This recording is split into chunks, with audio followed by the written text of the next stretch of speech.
नमस्कार दोस्तों, आप सभी का स्वागत है हमारे YouTube चैनल पे। आज हम बात करेंगे राजस्थान पटवार भर्ती 2021 की एक्सपेक्टेड कट ऑफ क्या रह सकती है। हम इसको कम्प्लीटली एनालिसिस करके आपके सामने ये रखेंगे आज कि किस तरीके से क्या कट ऑफ रह सकती है। और सबसे मैं अभी ज़्यादा मोस्टली जो मेरे पास कमेंट आ रहे हैं आप लोगों के, वो ये आ रहे हैं कि एग्ज़ाम का जो रिज़ल्ट है पटवारी का वो कब तक जारी हो सकता है। दोस्तों, तो इसमें यहाँ पे दो संदर्भ देखने को मिलते हैं, दो अलग अलग तरीके देखने को मिलते हैं। देखिए, पहले तो बोर्ड ने बताया था कि 15 दिसंबर तक आपका जो एग्ज़ाम का रिज़ल्ट है वो जारी हो जाएगा, लेकिन इसी दौरान इसी बीच में उन्होंने क्या किया है कि नॉर्मलाइजेशन की प्रक्रिया को लागू कर दिया आपके। तो यहाँ पे सबसे पहले फ़ायदा उन लोगों को होगा, नॉर्मलाइजेशन का फ़ायदा मैं बताऊँगा, लेकिन तो हम पहले बात कर लेते हैं रिज़ल्ट की। तो जो रिज़ल्ट जारी होगा, जो बताया जा रहा था, देखिए नॉर्मलाइजेशन की प्रक्रिया लागू हो रखी है, तो उसके वजह से यहाँ पे जो एग्ज़ाम का जो रिज़ल्ट होगा उसमें डेफिनेटली थोड़ा तो डिले होगा। तो अब हम मान के चलते हैं कि ये 15 दिन और बढ़ जाता है। तो अभी हम मान लेते हैं कि ये जो रिज़ल्ट है वो दिसंबर मंथ के एंड तक आ सकता है।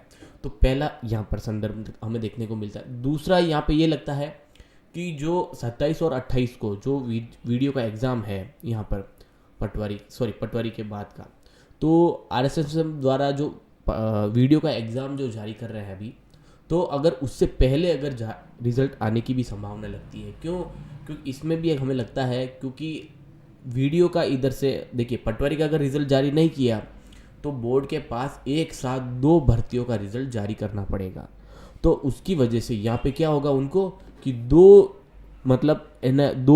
एग्ज़ाम्स का उनका साथ प्रेशर रहेगा, और इस प्रेशर की वजह से उनको हो सकता है थोड़ी डिले भी हो जाए। तो इसकी वजह से भी लगता है हमें कि जो पटवारी का रिज़ल्ट है वो वीडियो के एग्ज़ाम से पहले जारी हो सकता है।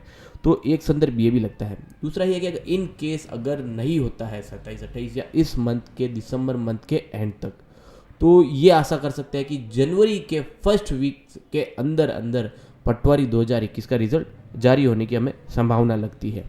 अदरवाइज़ जो बोर्ड को यहाँ पर दोनों भर्तियों की जो रिज़ल्ट जारी करने की रहेगा उस पर उनको बहुत ज़्यादा तकलीफ हो जाएगी। तो यहाँ पे एक और हमें देखने को मिल सकता है कि जो रिज़ल्ट है पटवारी का वो या तो जनवरी के एंड तक, अगर इन केस कुछ नहीं होता है, अगर नहीं हो पाता है, तो अब मान के चलते हैं हम कि जो रिज़ल्ट है वो जनवरी के फर्स्ट वीक हमें देखने को मिलता है। इसमें एक और चीज़ देखने को मिलती है कि पटवारी में इसलिए वेटिंग लिस्ट भी आ सकती है, क्योंकि SI और रिट में सेलेक्ट होने के बाद पटवारी जॉब को कैंडिडेट रिज़ाइन करेंगे। इस कारण से खाली वैकेंसी को वेटिंग लिस्ट वालों से भरना पड़ेगा। तो यहाँ पे हमें ये भी लग सकता है कि जो जाएगी रिट और सिलेक्शन होने के बाद, जो आ जाएगा SI और रिट का सिलेक्शन के बाद, डेफिनेटली पटवारी की जो जॉब होगी उनके कैंडिडेट रिज़ाइन कर देंगे। तो उन जगह पे जो रिज़ाइन कर चुके हैं उन जगह पे हमको गवर्नमेंट को फिर से नए पद लाने पड़ेंगे। तो इसीलिए एक और लगता है कि पटवारी का जो है वो रिज़ल्ट हो सकता है कि उसमें वेटिंग लिस्ट डाल दें। तो वेटिंग लिस्ट से क्या होगा, जहाँ पे भी भर्तियाँ पेंडिंग है, जहाँ पे खाली रिक्त पद है, वहाँ पे वो इजीली भर सकते हैं। अब हम बात करते हैं कट ऑफ की ओर। हम चलते हैं एनालिसिस की ओर और देखते हैं कि क्या है कट ऑफ, क्या रहेगी, किस कैटेगरी में कितनी जा सकती है और किस कंडीशन में कितनी हो सकती है, किस शिफ्ट को फ़ायदा मिलेगा नॉर्मलाइजेशन से। तो नॉर्मलाइजेशन से देखिए 23 तारीख को मॉर्निंग में जो फर्स्ट शिफ्ट में जिनका एग्ज़ाम हुआ था उनको यहाँ थोड़ा फ़ायदा देखने को मिलेगा, क्योंकि यहाँ पे एक लगता है कि देखिए एग्ज़ाम के जो स्टूडेंट गए थे उनको ये नहीं पता कि पेपर का पैटर्न क्या है। सबसे खास चीज़ ये होती है कि पेपर का पैटर्न क्या है, वो उनको ये नहीं पता। लेकिन 23 तारीख की सेकंड शिफ्ट और 24 तारीख की दोनों शिफ्ट में जो एग्ज़ाम दिए थे विद्यार्थियों ने, तो उनको तो पहले ही मालूम हो गया था, क्योंकि 23 को मॉर्निंग का शिफ्ट देख लिया था उन्होंने कि इस टाइप का पेपर का पैटर्न आ रहा है। लेकिन इसमें है कि बोर्ड ने ये भी दिखाया था, जो संस्था है जो एग्ज़ाम करवा रही है, तो उन्होंने ये भी बोल दिया था कि जो भी पेपर आएंगे, बोर्ड शिफ्ट 1 हो चाहे शिफ्ट 2 हो, चाहे 23 तारीख को हुआ चाहे 24 तारीख को हुआ, पेपर दोनों में समान रहेगा। और एक और चीज़ है, देखिए अगर आप पटवारी की तैयारी करते हैं और आप अच्छे से तैयारी करते हैं तो आपको ये फ़र्क नहीं पड़ना चाहिए कि आपका एग्ज़ाम का पैटर्न किस टाइप का आ रहा है, हार्ड आ रहा है या अच्छा आ रहा है या ठीक ठाक आ रहा है। बस जो नहीं पढ़ने वाले या कम पढ़ने वाले हैं उनके लिए ये चीज़ का फ़र्क पड़ता है। और टॉपर्स की हम यहाँ बात ही नहीं करेंगे, क्योंकि उनके तो यहाँ पे 230 प्लस होंगे तो उनका कोई फ़र्क नहीं पड़ने। पटवार एग्ज़ाम में हमें देखने को मिला था कि इस बार कई कुछ ऐसी गलतियाँ हुई है, सिली मिस्टेक हुई है। अब वो कैसे, देखिए अब कैसा लगता है कि आप एग्ज़ाम के टाइम में एग्ज़ाम हॉल में आप बैठे हैं और उसका क्या है, जो क्वेश्चन आए थे वो एकदम अच्छे से आ रहे थे, क्वेश्चन तो बिल्कुल साधारण से थे, लेकिन जो उनके आंसर थे वो आपको मैनिपुलेट मतलब घुमा फिरा के बताए गए, पूछे गए थे। तो उसकी वजह से हमें कन्फ्यूजन हो गया था, जो एग्ज़ाम कैंडिडेट थे उनको कन्फ्यूजन हो गया था और यहाँ पे सिली मिस्टेक हो गई थी उनसे। तो यहाँ पे एग्ज़ाम्स के कुछ प्रश्नों में गलतियाँ हुई हैं, त्रुटियाँ हुई हैं, तो उसकी वजह से भी यहाँ पे कट ऑफ का थोड़ा सा दायरा हो सकता है ऊपर नीचे हो। और एग्ज़ाम का प्रेशर रहता है कि एग्ज़ाम का पैटर्न, पहले बात तो 23 तारीख को सुबह जिनका हुआ था, एग्ज़ाम का प्रेशर रहता है कि किस टाइप का पेपर आ रहा है, पेपर का प्रेशर रहता है ना, और एग्ज़ाम का प्रेशर, फिर एग्ज़ाम माहौल उस टाइप का। तो यहाँ पे थोड़ा सा इनकी चीज़ों की वजह से कुछ गलतियाँ भी होती है प्रश्न करने में। अब हम चलते हैं, देखते हैं आंकड़ों की ओर और देखते हैं कि किसमें क्या क्या है। अब यहाँ पे हम कंप्लीटली आपको एनालिसिस के बेसिस पे बताएंगे कि यहाँ पर क्या है।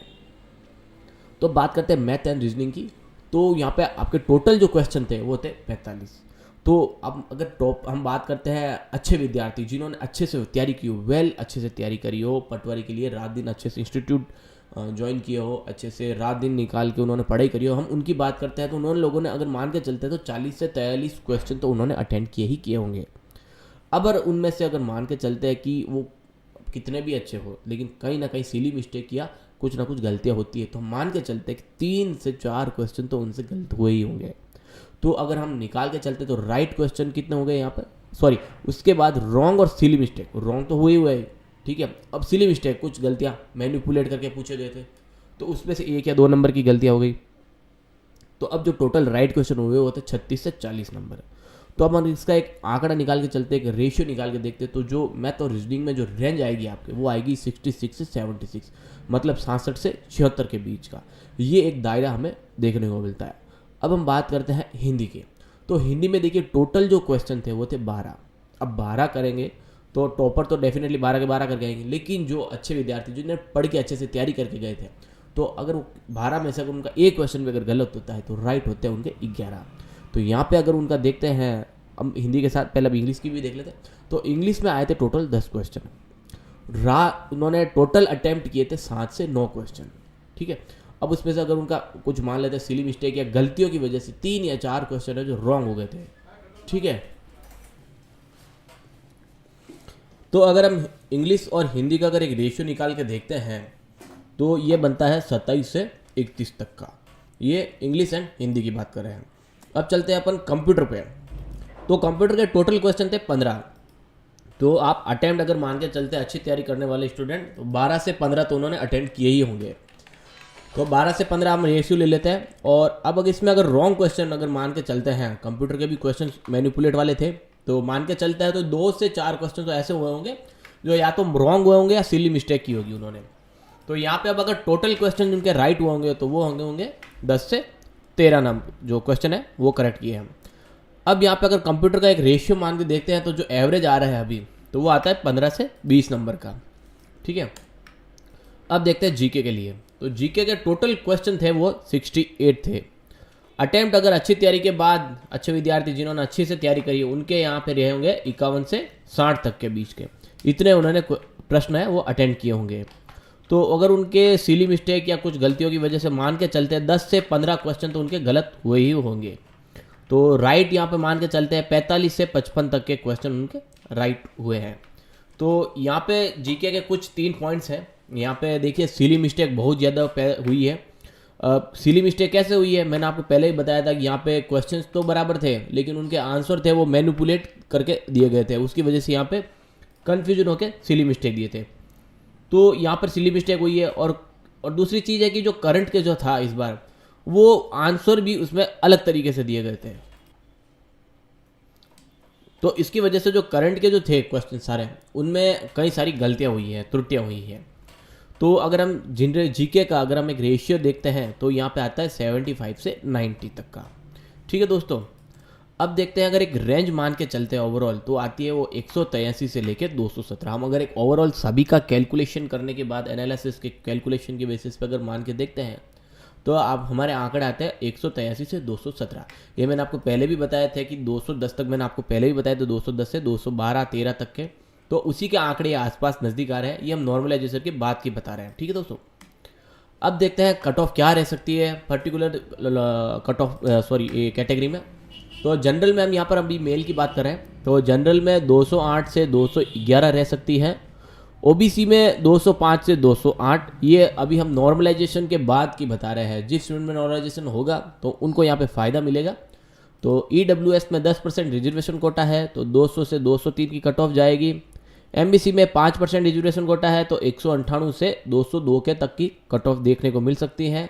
एससी में 183 से 186 और एसटी में 177 से 181 तक की कट ऑफ यहाँ पे देखने को मिल सकती है। अब हम बात करते हैं फीमेल कैंडिडेट की। तो जनरल में 185 से 188 की कट ऑफ यहाँ पे देखने को मिल सकती है। ओबीसी में 183 183 से 185 की कट ऑफ। ईडब्ल्यूएस में 10% यहाँ पे रिजर्वेशन कोटा है, सॉरी यहाँ पे 10%, करेक्ट है, 10% रिजर्वेशन कोटा है, तो 178 से 182 की कट ऑफ है। और एससी की बात करते हैं तो 155 से 158 की कट ऑफ देखने को मिल सकती है। और एसटी में 152 से 155 की कट ऑफ यहाँ पे देखने को मिल सकती है दोस्तों।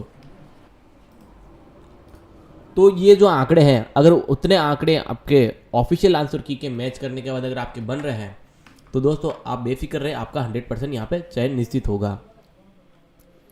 और इसमें एक खास चीज़ बात, अगर इतने नंबर आपके अभी से देख कर चेक करने के बाद अगर आपको लग रहा है कि बन रहे हैं तो आप अभी से ही डॉक्यूमेंट तैयार कर लीजिए, बाद में डॉक्यूमेंट के लिए भाग दौड़ ना करना पड़े इन चीज़ों के लिए भी। और जिन विद्यार्थियों के या जिन स्टूडेंट के कुछ गलतियाँ सिली मिस्टेक की वजह से इतने आंकड़े भी नहीं बन पा रहे हैं, तो उन विद्यार्थियों को यहाँ पे क्या करना है, इतने अगर आंकड़े नहीं बन रहे, इतने मार्क्स उनके नहीं बन रहे ऑफिशियल आंसर की के मैच करने के साथ, तो आप अभी से ही आप वीडियो की तैयारी में लग जाए दोस्तों। देखिए वीडियो के एग्ज़ाम के लिए नज़दीक हैं, वीडियो का एग्ज़ाम मैं मानता हूँ, बट अगर आप अच्छे से मेहनत करें तो मेरे हिसाब से आप लगभग उस रेंज तक पहुँच सकते हैं। क्योंकि अगर आप एक पटवारी में अगर 180 या 190 या 200 भी लेके आते हैं तो इसका मतलब ये नहीं है कि आपने तैयारी नहीं की है, आपने अच्छे से तैयारी की है, लेकिन कुछ सिली मिस्टेक या कुछ गलतियाँ हुई हैं वहाँ पर। तो उन चीज़ों को आपकी वहाँ की भी मेहनत जो पटवारी में आपने की है, तो वो मेहनत यहाँ पे भी आपके काम आएगी। उसके साथ साथ आपने जो वीडियो की और तैयारी करेंगे तो वो भी आपके ये वीडियो के एग्ज़ाम में काम आएगी। तो ये आपके बहुत खास चीज़ रहने वाली है दोस्तों, कि अगर आपका नहीं होता है तो अभी से ही, आपके पास कम टाइम है लेकिन आप अभी से ही लग जाए वीडियो की तैयारी करने में, ताकि आप अगर पटवारी में आपका सिलेक्शन किसी कारणवश ना हो तो आप वीडियो के पद को जरूर पा लें। क्योंकि जो अच्छी तैयारी करने वाले हैं उनको गवर्नमेंट जॉब मिलना डिजर्व करता है मेरे ख्याल से, और उनको मिलना ही चाहिए मेरे हिसाब से भी। ठीक है दोस्तों, और इसमें एक और इम्पोर्टेंट बात है, मैंने एक वीडियो के बेस पे एक वीडियो बनाया है, तो उसका भी लिंक आपको डिस्क्रिप्शन में मिल जाएगा कि आपको एग्जाम से पहले क्या क्या प्रिपरेशन आपको करनी है। ठीक है, उन चीज़ का भी आप जरूर ध्यान रखिए और उसको एक बार विजिट करके अच्छे से समझिए। दोस्तों मेरे द्वारा पटवारी कट ऑफ की एक्सपेक्टेड कट ऑफ की जानकारी आपको दी गई जो है अभी, वो अगर आपको अच्छी लगी हो तो प्लीज़ लाइक करें, इसी चैनल को सब्सक्राइब करें और अपने दोस्तों के बीच में शेयर कीजिए। Thank you very much.